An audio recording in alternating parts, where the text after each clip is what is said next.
Joan Esposito, live, local, and progressive on WCPT 820. We like to talk about Democratic politics. We like to talk about what's going on in this country. And we like to talk about the future, what we can do, how we can do it, and how we can bring sanity back into our lives. There is a newsletter called Fenn Daily you might want to look into. It's Fendaily, written by Peter Fenn, who is a Democratic political strategist. Peter joins us now. Peter, how are you today? Well, I'm surviving. I guess we're all surviving, Joan.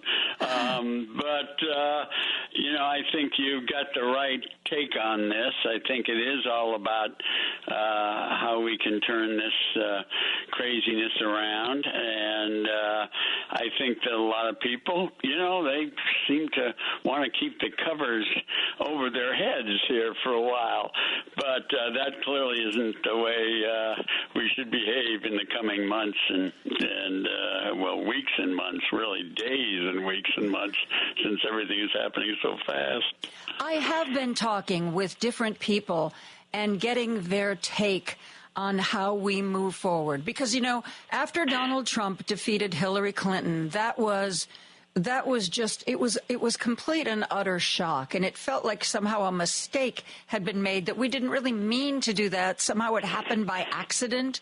And this time around, it seemed like too many people in this country made the choice to bring back the cruelty, the illegality and all that. And this time feels different. And I understand what you're saying about wanting to just go to bed and pull the covers up over your head. I mean, I was telling the audience earlier today that I read right after Trump was elected, there was one cruise line that offered a 4-year cruise.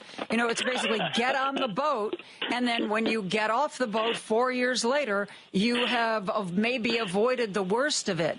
What advice do you have for those of us who, on the one hand, we want to resist, on the other hand, we're kind of sick to our stomachs, and we wonder who our fellow Americans are? Speak to us, Peter. Speak to us. Well, I wish I was such a genius that I could lay out a wonderful work plan, Joan. But I did write a piece in the middle of January. In fact, as I was looking forward to Martin Luther King Day, not so much Inauguration Day, and I just titled it "Where do Democrats Go from Here?" And I sort of tried to lay out some things, and I did it on the basis, Joan, I was chief of staff for a guy named Frank Church, who was a senator from Idaho for many years and helped run his campaign in 1980.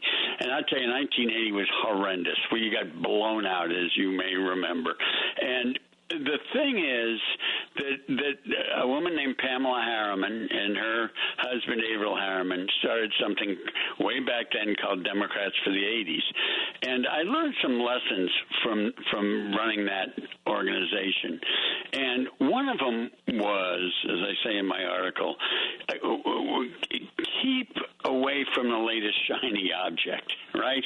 Mm-hmm. Don't react to every single simple thing that you hate. Now, here in Washington, do we think that the Kennedy Center nonsense that's going on is horrible? Yeah, we do.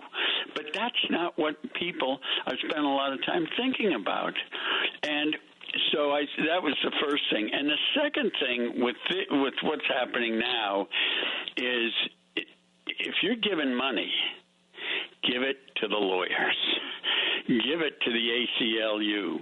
Give it to the legal groups that are bringing these court cases, over 50 of them now, all over the country. Support that effort, because we've got to win a good portion of these court cases, and we've got to do it fast. The other thing I think that's important is I think we have to really organize at the grassroots, at the local levels, in the states. Sure, do we have to take? the House back in 2 years. That is, that's job number one. We need the House of Representatives back. So, that's going to be a big effort. People are crying in their beer now. Oh, people aren't giving to Democrats right now, blah, blah, blah. Well, they're taking a breather. And if they're not giving to Democrats, give the money to the lawyers. So that seems to me the basic, tactical stuff. But more important, and I'm going to use some colorful language here, if you're the top 1%, you're going to make out like a bandit. You're going to do great because this tax cut is you just are going to take that sucker all the way to the bank. If you aren't in the top 1%, 5% in this country, if you're a working person, what Donald Trump and Elon Musk are doing is screwing you. They are really screwing you. And if you have kids in Head Start and they're going to cut Head Start, if you happen to be one of the over 40 million people who gets SNAP, food stamps, they're going to take it. They're going to go right at you. If you're one of the 70 million people who needs Medicaid to pay for your health care, the latest idea of these characters is to cut $1.5 trillion from the budget. Well, they're going to at least knock off 20 million people who are on Medicaid.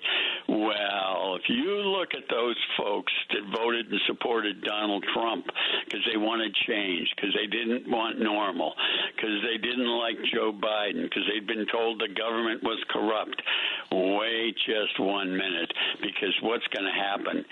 You're going to get screwed. Yeah. I think we are in the process of seeing that, like the train coming at us from the other end of the tunnel. Peter, you made reference to something that you wrote recently. In your latest newsletter that I saw, you wrote about, is America going the way of Hungary? There have been so many people talking about Viktor Orban and how he took Hungary from at least a fledgling democracy to a democracy that really serves only him. First of all, I want to talk to you about this, but first, talk about Hungary and what happened there. Give us a basis. This is so fascinating, Joan, because I've watched this very carefully. Way back in 1990, as a young guy, I went over there to help the political parties in Hungary after the wall fell, after the Soviet Union came down. And I'll tell you, Viktor Orban and the group of young 30-somethings that formed Fidesz, which now, of course, is the ruling party, these folks were pro-democracy. They were members of the Liberal International. They were open. Viktor Orban had gone to Oxford University, and he had interned with George Soros and his Open Society Foundation. These people were, there was a group of them, and we worked with them. We drank beer with them. And I just watched in the 90s as a lot of them peeled off of Orban. Orban started taking a hard turn to the right. And then, he served one term. He kind of like Trump learned his lesson, supposedly, or his bad lesson. And then he came back, and in 2010, he turned this country into an authoritarian, basically a dictatorship. He changed the legal system and judiciary. He took over all means of the media, so that if you were, if you're Joan Esposito on the radio, you weren't going to last very long because he was going to pull a plug on you. And he did it. And then, he controlled the election system. And this is the hero for the Heritage Foundation. This is the model for Project 2025. This is exactly what my old sparring partners on CNN, who I thought were just ordinary conservatives like Tucker Carlson, they love them. They absolutely love him.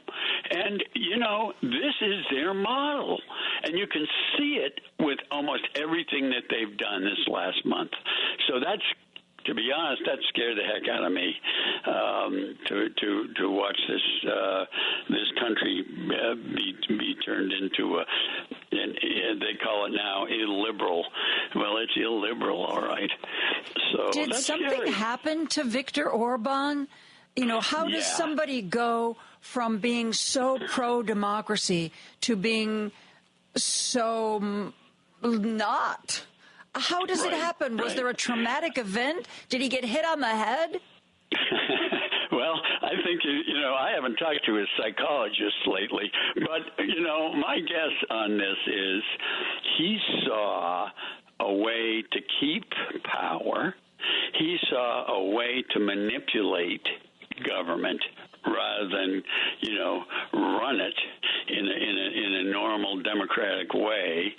And once he's a charismatic guy, Joan. I mean, he really is. This guy is not stupid, and he was able, initially with some coalitions with some others, to solidify his control. And he's been he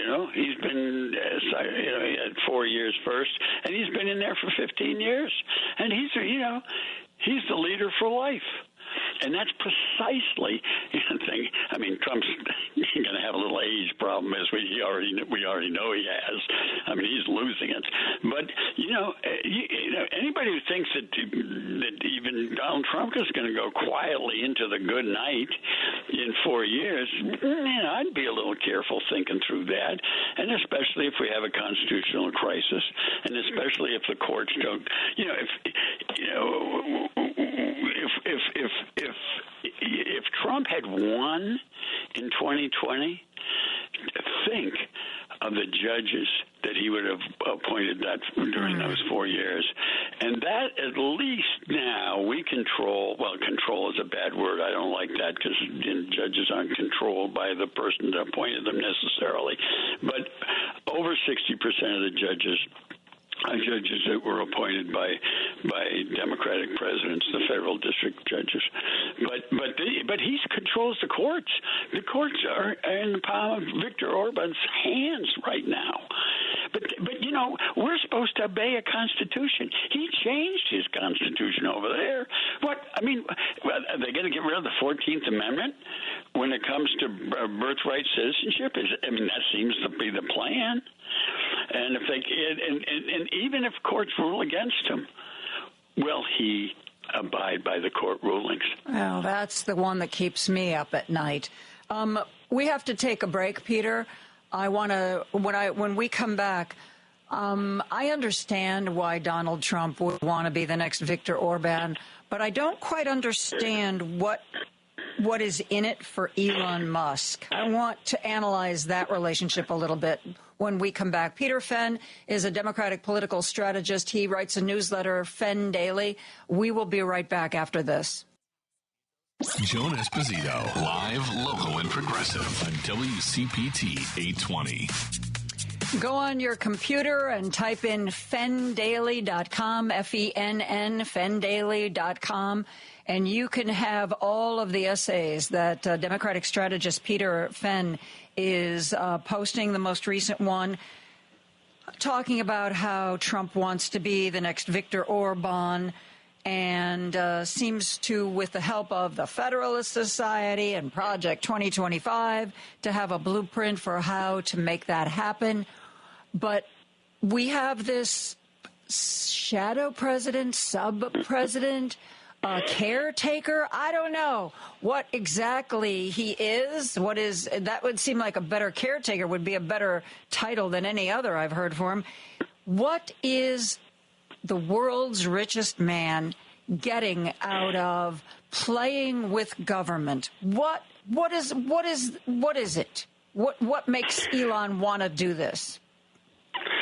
Well, Joan, I'll tell you, I think he thinks he is the world's smartest man as well as the world's richest man.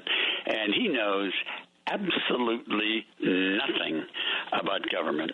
which is very clear from what he's been engaging in with his 18-year-olds, 19-year-olds, 22-year-olds that are the flying monkeys. We call them the flying monkeys here. The flying monkeys. They are the flying monkeys, aren't they? I mean, this is scary as all get out. Maybe they may be good at their computer screens, but they don't. They start off with AID because it was, that's the low-hanging fruit. Who likes foreign aid, right? And they had no idea what they're doing. No. But Donald Trump loves money and he loves power, and Musk, for the time being, is his BFF. And I think Musk for both Musk and Trump, there's not enough money for them. I mean, we're going to see Trump, who's the ultimate grifter. He's playing this, and so is Trump. So is Musk. I mean, I think that that's part of it. But I think that he thinks that he can totally turn around America by blowing up government. I think that he really believes that he is so smart that he's going to put all these agencies, as he says, into the wood chipper. I mean, there used to be a phrase during the Vietnam War that we need to destroy the village in order to save it. Mm-hmm. That is precisely what these folks believe. That's what Steve Bannon believes. Blow it up. Blow it up. I would take those theories more seriously if it wasn't a bunch of rich white guys who seem to be pushing this. Steve Bannon used to be one of Trump's richer friends, but now he's been eclipsed by all the other rich white guys who I honestly believe they look at Trump as a useful idiot. I mean, Elon may have spent $227 million to get Trump elected, but he has already reaped billions privately and professionally. I mean, he's supposed to be looking for government waste when he himself and his companies have government contracts. How does that work? And why in the defense budget is there now a $400 million line item to buy Cybertrucks? Where did that come from? Absolutely correct. Why is he slowing down NASA?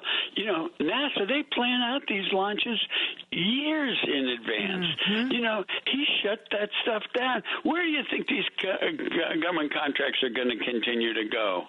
Not to NASA. They're going to go to him or through NASA.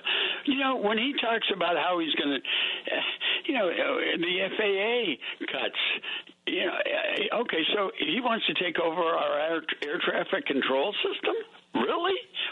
I'm not flying in any planes with him back there, let me tell you. And I think that there's an ideological piece to this, obviously, but I think these guys are drunk with power. I mean, it's Lord Acton. Power corrupts. Absolute power corrupts absolutely.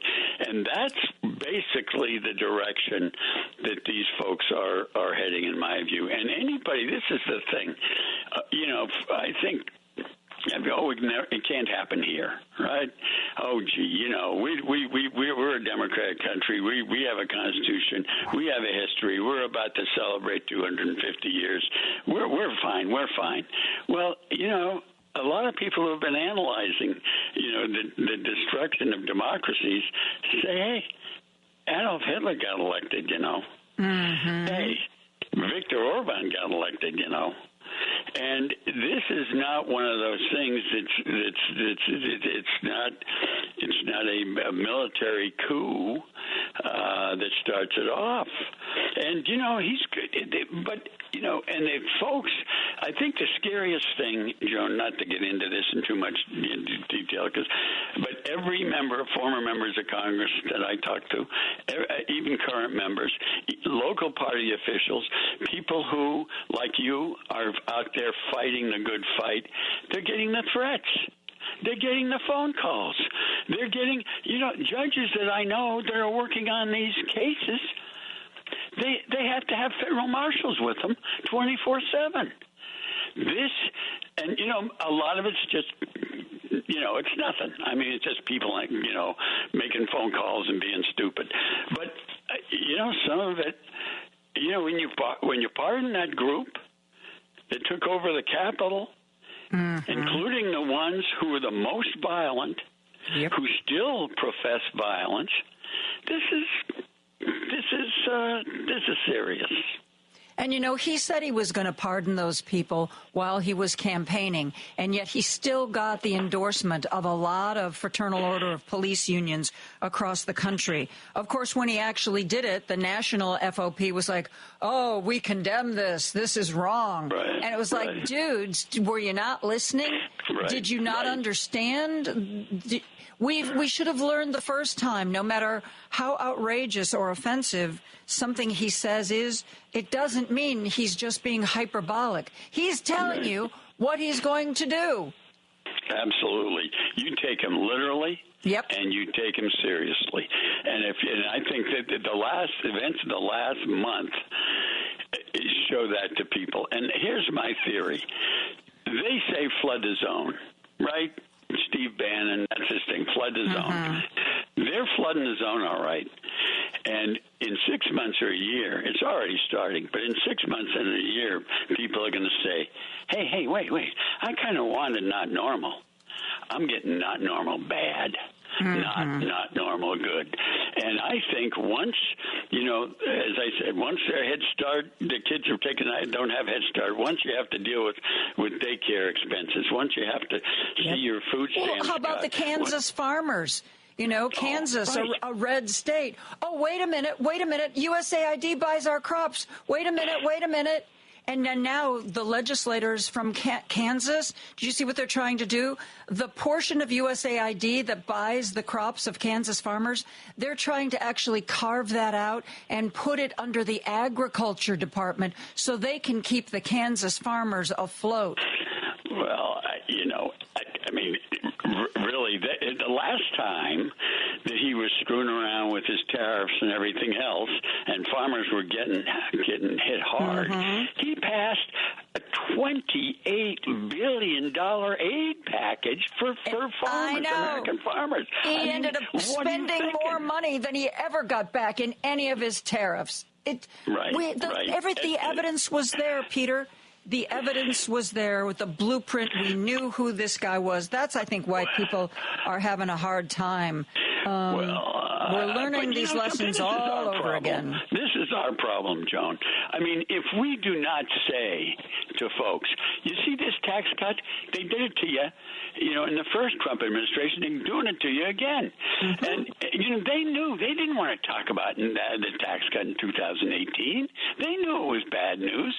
Now, not only is it going to screw you, but you're going to put a deficit together, which is unheard of. And in order to get any of that money back, they're going to have to cut Medicaid. They're going to have to cut all the programs to help you. And furthermore, you can't make it up with these stupid tariffs because you're going to. I mean, now they're saying, okay, with a steel, the average person who's buying a dishwasher or a washing machine, or a car, it's going to cost you $1,100-1,200 more just to do that. And we've got to make the economic argument. And look, everybody knows that Trump's a jerk. Everybody knows that he's a grifter. Okay, I mean, we hit it a little bit, but it's what he's doing to you. Yep, that's a message we have to get out. Peter, this has been a delightful conversation. Will you come back again? We need more time. Well, I'd be glad to. Thank you, Joan, for having me. Thank you. Really appreciate it. My pleasure. Peter Fenn, you can find his musings at fenndaily.com.